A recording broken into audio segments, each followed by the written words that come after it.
చెప్తున్నా. 299 టీఎంసీకే సంతకం పెట్టేశారు అదే ఆ పాయింట్ దగ్గరే ఆగుతుంది అన్నట్టు.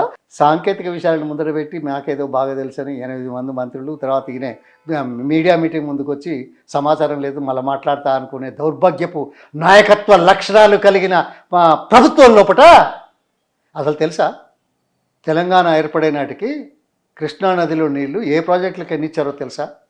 కృష్ణా డెల్టా 180 టీఎంసీ, నాగార్జున సాగర్ కుడి కాలువ 100% ఆంధ్రాకే 130 పాయింట్ సంథింగ్ టీఎంసీలు, ఎడమ కాలువకు అదో 130 అంటే మళ్ళీ అక్కడ కృష్ణా డిస్ట్రిక్ట్కి పోయేది పోతే మనకి 80-75 ఉంది. ఆ లెక్కలు ఉన్నాయి. అంటే ప్రతిదానికి నికర జలాలను వాడుకునే రీతిలో గతంలో పట్టినే ట్రిబ్యునల్స్ ప్రభుత్వాలు నిర్ణయాలు తీసుకున్న వాస్తవాలు తెలుగు మాట్లాడుతున్నారా మీరు?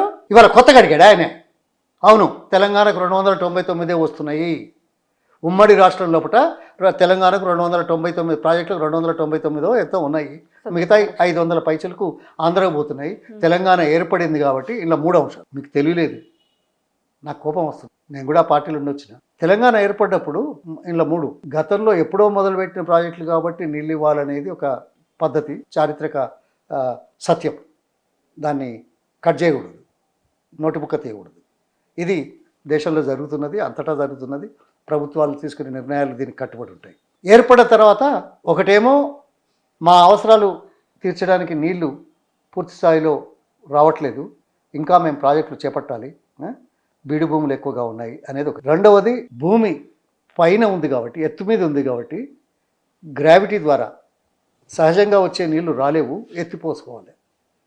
ఈ టెక్నాలజీ, లిఫ్ట్ ఇరిగేషన్ టెక్నాలజీ గత 20 సంవత్సరాల నుంచే బాగా పైకి వచ్చింది. మేము మొదలుపెట్టిన తర్వాత పైకి వచ్చింది. తర్వాత వాళ్ళ అదృష్టం కావచ్చు, వాళ్లకు జాలువారిపోతుంది. కానీ బేసిన్ పరివాహక ప్రాంతంలో కాకుండా బేసిన్ అవతలకు తీసుకుపోయే చరిత్ర సృష్టించుకున్నారు మొట్టమొదట్లోనే.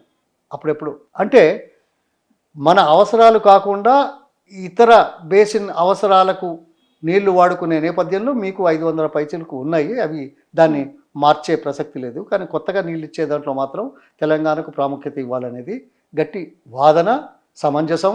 ప్రభుత్వాలు, తర్వాత న్యాయస్థానాలు, అదేవిధంగా ట్రిబ్యునల్స్ కూడా ఒప్పుకుంటాయి. ఆ విషయంలో మనకు 299 ఉన్నాయి. తెలంగాణ ఏర్పడదు కదా, ఇప్పటిదిప్పుడు ఈ ప్రాజెక్టులలో కట్ చేసి ఇవ్వలేము, ఎవరికి ఇవ్వలేము. అందుకోసం దీన్ని మళ్ళీ పునరాలోచించాలి.